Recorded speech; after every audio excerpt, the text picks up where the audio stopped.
본문에 보면 예수님께서 우셨다라고 표현되어 있습니다. 복음서에서 예수님이 우신 것은 2번 기록이 나옵니다. 한 번은 나사로 무덤 앞에서 그 자매들이 우는 모습을 보고 예수님도 우셨습니다. 그때 흘린 눈물은 다크루어라고 하는 단어를 사용했는데 그것은 얼굴을 적시는 그냥 눈물이었습니다. 그냥 고요히 흘러내리는 눈물을 흘리셨습니다. 2번째 눈물이 오늘 본문에서 우시는 눈물입니다. 여기에는 에크라우센이라고 하는 단어를 사용했는데 이 눈물은 갑자기 울음을 터뜨려서 소리내어 통곡하는 감정의 행동을 말하는 것입니다. 흐느껴 우는, 소리내어 우는 눈물을 가리키고 있습니다. 예수님께서 생애 마지막 한 주간을 보내시기 위해서 예루살렘에 입성하시면서 예루살렘 성을 보시면서 우셨다는 것입니다. 한탄하시며 눈물을 흘리시고 예루살렘은 본래 평화의 성이라는 뜻에서 유래되었는데 그러나 지금 예수님이 곧 닥칠 예루살렘의 멸망을 보고 우셨습니다. 오늘 평화에 관한 일을 알았더라면 좋았을 것을 하고 한탄하면서 예수님께서 우시는 그 울음은 어떤 울음입니까? 예수님이 돌아가시고 나서 주 70년 로마의 티토 장군에 의해서 예루살렘 성이 포위가 됩니다. 때마침 유월절을 지키러 온 모든 100만이 넘는 유대인들이 성 안에 갇힌 채 굶주림에 시달리고 말았습니다. 100만이 들어가 버렸는데 그 성을 에워싸버리고 말았습니다. 그리고 나오면 죽였습니다. 사람들이 나오지도 못하고 그곳에서 굶어 죽는 아주 비참한 상태가 되었습니다.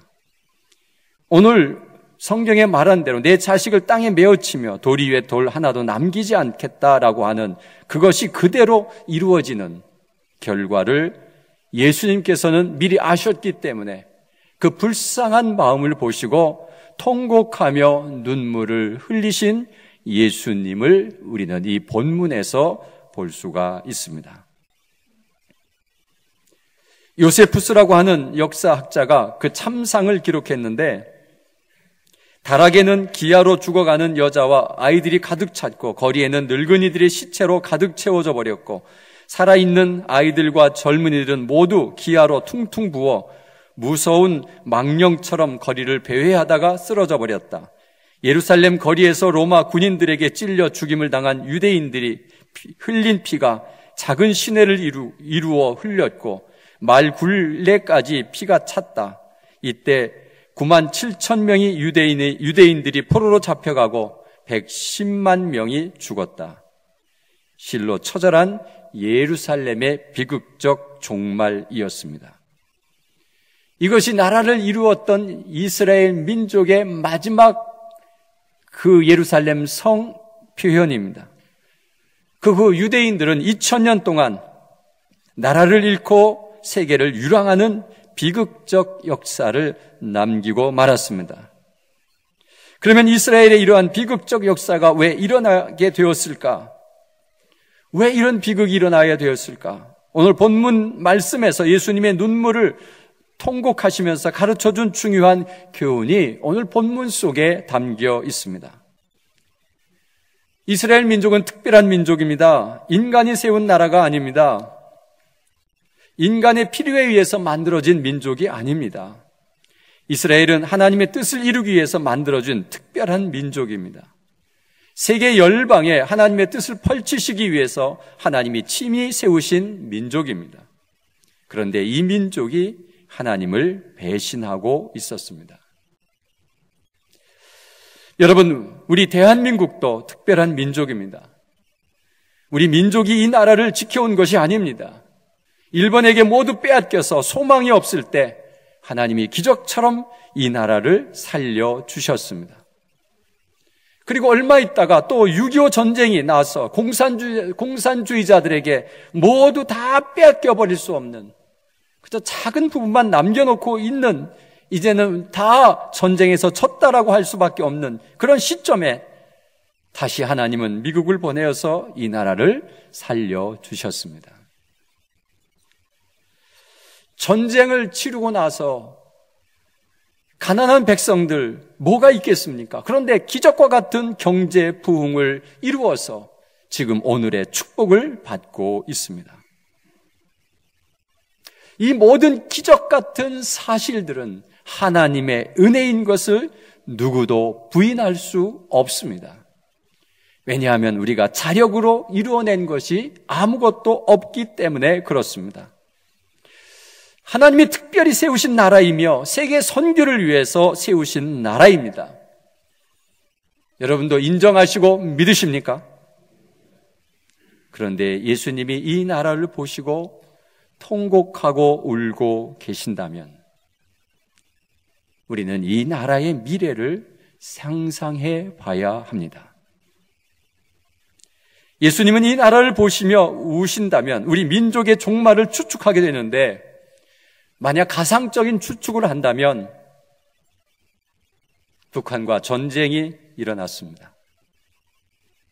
미국과 중국이 개입합니다. 그리고 이 나라에서 치열한 전쟁이 일어납니다. 결국 전쟁이 잘 안 되니까 북한이 핵을 발사해 버립니다. 핵이 노출되어 있는 이 나라, 아무도 살 수 없는 이 나라, 그저 핵 때문에 병자들이 그저 즐비하게 있는 나라, 그리고 전쟁으로 모든 건물이 다 파괴되고 아무것도 없는 정말 거지들만 사는 그런 나라, 그리고 이 나라가 공산화된다면 우리는 캄보디아를 그려보게 됩니다. 캄보디아가 공산화되면서 수많은 사람들을 죽였습니다. 그것도 군인들이 많지 않으니까 중고등학생들을 훈련시켜서 그들에게 총과 칼을 주어가지고 자기들의 가족들을 죽이기 시작했습니다. 비참한 죽음의 그림자가 캄보디아를 완전히 뒤엎었습니다. 여러분, 이 나라에 이런 일들이 일어난다면 우리는 우리의 큰 책임의식을 느껴야 됩니다. 우리 자녀, 우리 손자, 그들이 그런 전쟁으로 인해서 고생할 것을 생각하면 지금 생각해도 끔찍합니다. 절대로 이 나라에선 전쟁이 일어나면 안 됩니다. 그런데 예수님이 이 나라를 위해서 울고 계시다면 여러분, 우리는 빨리 회개해야 합니다. 회개할 때 니느웨를 멸망시키지 않은 것처럼 우리도 회개해야 합니다. 우리가 무슨 잘못을 했는지 알아야 됩니다. 그런데 예수님이 우시고 성으로 들어오십니다. 예수님이 성으로 들어오셔서 성전을 향하여 들어가시면서 성전에 가서 화를 내십니다. 왜냐하면 성전에 수많은 장사꾼들이 모여서 장사를 하고 있었습니다. 첫 번째, 기도하는 집을 강도의 소굴로 만드셨다고 우셨습니다.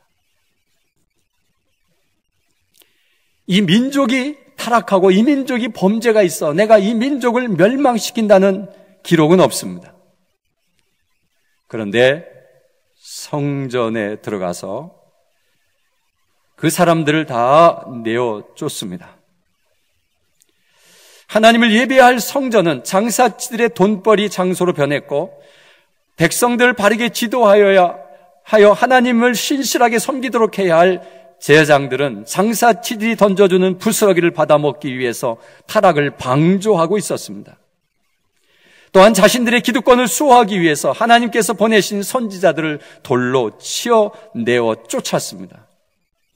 이제 곧 십자가에서 죽으심으로 온 인류를 구속하실 위대한 일을 이루시기 위해서 예루살렘에 올라가신 예수님께서 이 같은 광경을 눈으로 보시고, 또한 앞으로 그 성이 받게 될 심판에 관한 것을 아시고 예수님은 적잖은 충격에 한탄하시고 통곡하셨던 것입니다. 성전은 기도하는 집입니다. 성전에서 기도가 멈추면 강도의 소굴이 됩니다. 강도는 자신만을 위해 사는 사람들입니다. 남을 배려하지 않습니다. 자신이 살기 위해 이권을 챙기기 위해 수단과 방법을 가리지 않는 사람을 강도라고 말하고 있습니다. 교회 안에서도 이권이 생기면 양보하지 않습니다. 이것이 성전인데, 하나님이 계신 곳인데 아랑곳하지 않습니다. 자신들의 이권을 챙기기에 급급합니다. 이런 일들이 이 나라의 교회들에게서 빈번히 일어납니다. 교회가 돈이 많으면 타락하게 되어 있습니다. 47절에 성전에서 대제사장들과 서기관들과 백성의 지도자들이 예수를 죽이려고 꾀하고 있다라고 기록하고 있습니다. 여러분, 성전에서 어떻게 사람을 어떻게 죽일까라고 의논하고 있다는 것이 성전에서 해야 될 일입니까? 성전은 사람을 살리는 일이지 죽이는 곳이 아닙니다. 예수님이 죽임을 당하여 할 만큼 그렇게 잘못을 저질렀습니까? 예수님이 어떤 일을 했기에 예수님을 죽여야 하는 그런 끔찍한 생각들을 하고 있습니까? 예수님이 오시는 이유는 성이 살고 있는 백성들이 타락하고 죄가 많아서 이 성을 무너지게 해야 되겠다 하는 것이 아니라 성전에서 행해지는 일 때문에 이 성을 멸망시켜야 하는 그 예수님의 마음을 우리가 알아야 할 것 같습니다. 두 번째는 성전의 주인이 누구인지 모르는 사람들 때문에 우셨습니다. 예수님께서 성전에서 말씀을 전하고 계셨습니다. 그런데 권세 있는 말씀을 전하자 많은 사람들이 모여들었습니다.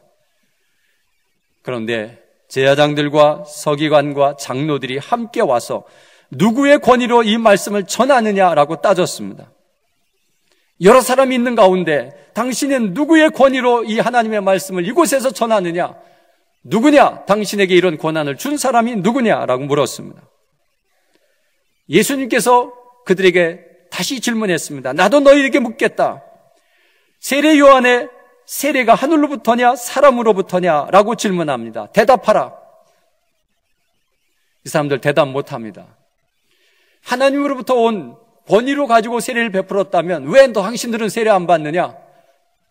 그리고 사람 자신의 권위로 이 세례를 베푼다 하면 수많은 백성들이 세례 요한을 선지자로 여기고 있는데 너희들이 감히 선지자를 함부로 그냥 보통 평민으로 생각하느냐 하고 돌에 맞아 죽을까 봐 이러지도 저러지 못하는 그들이 대답을 하지 않습니다. 대답하지 않겠다 그랬더니 나도 너희들에게 대답하지 않겠다. 그러면서 예수님께서 포도원 농부의 비유를 이야기합니다. 그 비유는 이렇습니다. 주인이 타국에 갔는데 포도원 주인입니다. 거기에 농부들에게 일을 맡겨놓고 타국에 가서 오래 있다가 돌아오면서 종들을 보내서 소출을 가져오라고 합니다. 당연히 그 주인은, 포도원 주인은 이 주인이 지금 있습니다. 그래서 그 농부들은 소출을 주인에게 보내야 됩니다. 첫 번째 종을 보냈더니 때려서 보냈습니다. 소출을 주지 않았습니다. 두 번째 능욕하고 보냅니다. 세 번째 종을 보냈지만 소출을 주지 않고 그저 그들을 때리고 그들을 못살게 굴다가 다 돌려보냈습니다. 주인이 아무리 생각해도 억울하고 이건 아닌 것 같아서 혹시 자기의 아들을 보내면 혹시 소출과 잘못했다고 회개하면서 돌아오지 않을까 싶어서 자신의 아들을 보냈습니다. 그런데 그 아들마저 죽여버리고 말았습니다. 그것은 누가복음 20장 14절부터 나오는 말씀입니다.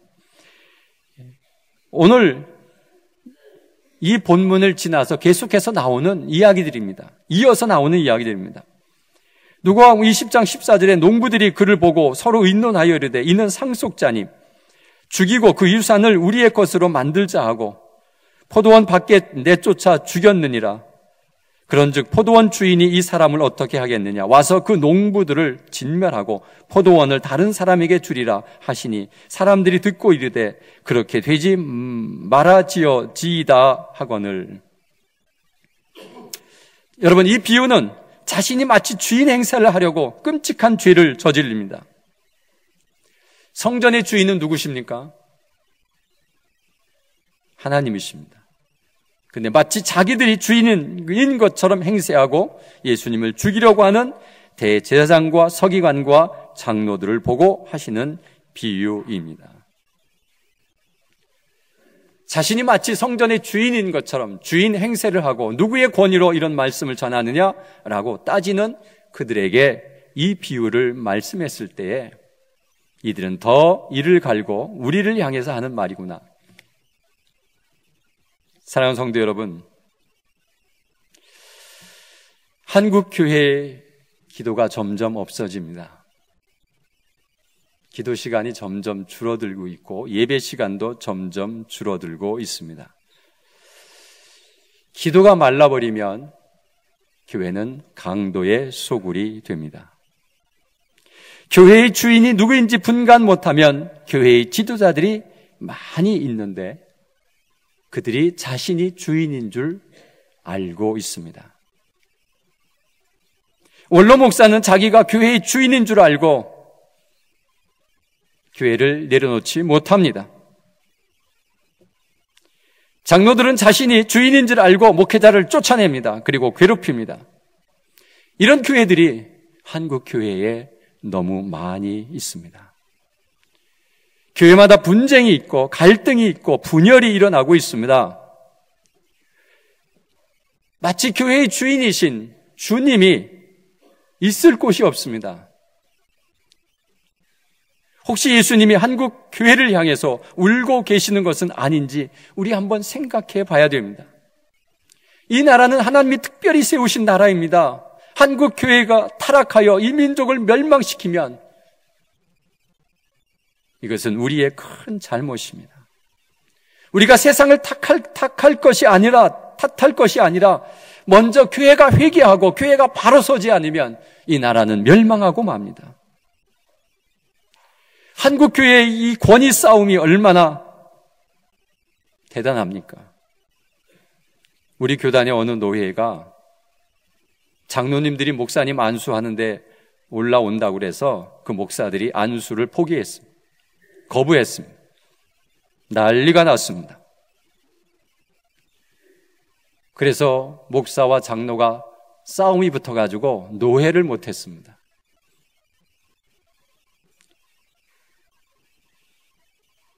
누가 주인입니까?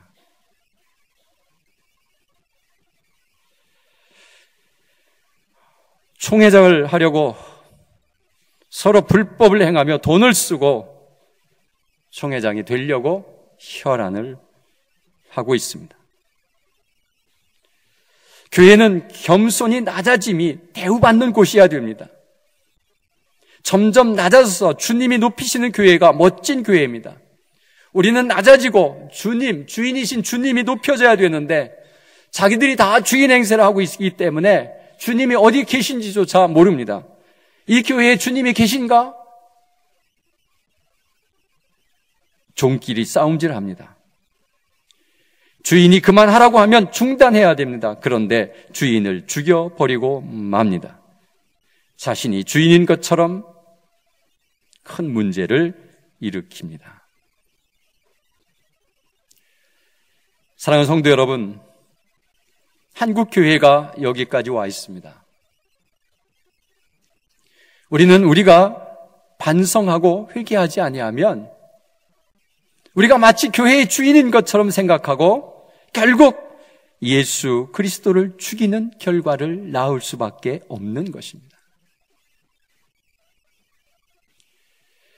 기도가 멈춰지면 우리의 그 강도 같은 마음, 빼앗고자 하는 마음, 그냥 불로소득 얻고자 하는 마음, 그저 자신이 살려고 남을 짓밟아야 되고 미워하고 시기하고 질투하는 그런 마음으로 가득 차 있어서 자기만 생각하는 그 강도 같은 마음이 우리 마음을 갉아먹어 버렸어.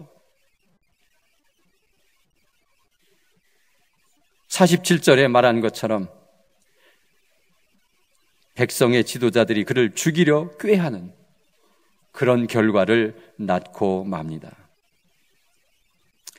사랑하는 성도 여러분, 이것이 교회만의 이야기입니까? 성경은 우리 몸이 성전이라고 말씀하십니다. 믿으십니까? 청결해야 합니다. 더러워진 마음, 그곳에 주님이 들어오실 수 없습니다. 그런데 우리도 이권 문제만 걸리면 절대로 양보하지 않습니다. 미워하고 시기하고 싸움질하는 그런 성전, 내 마음이라면 주님이 거기 계실 수 없습니다. 이런 일들이 내 안에서 일어나서 주님이 들어오실 수 없는 그런 마음의 성전은 아닌가 우리는 다시 한번 생각해 봐야 됩니다. 기도가 메말라 버리고 회개가 없는, 자신들의 죄가 무엇인지도 몰라서 기도하지 않는, 결국 내 마음이 강도의 소굴로 변하고 있지는 않는지, 그리고 나의 주인이 주님이셔야 됩니다. 내가 주인이 아닙니다.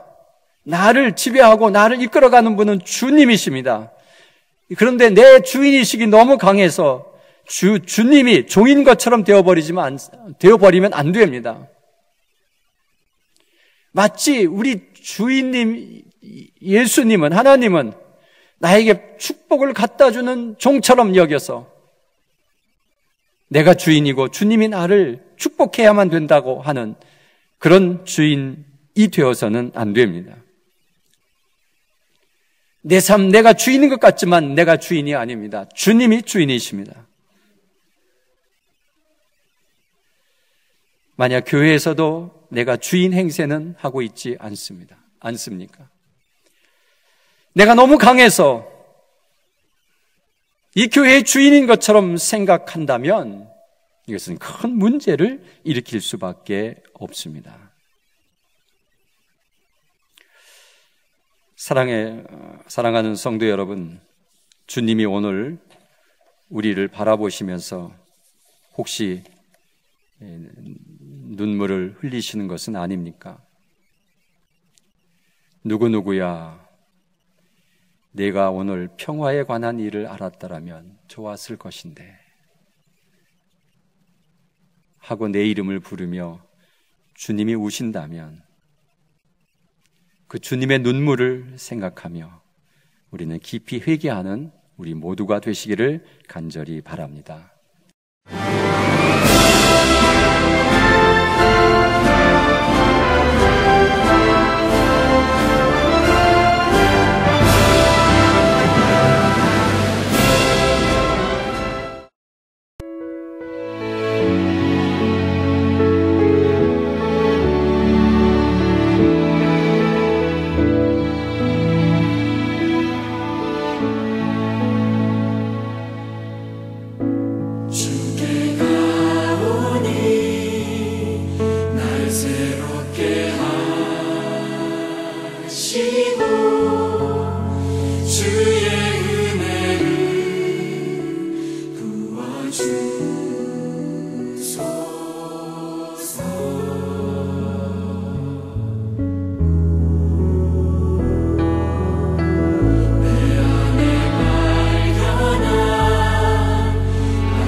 벗어지리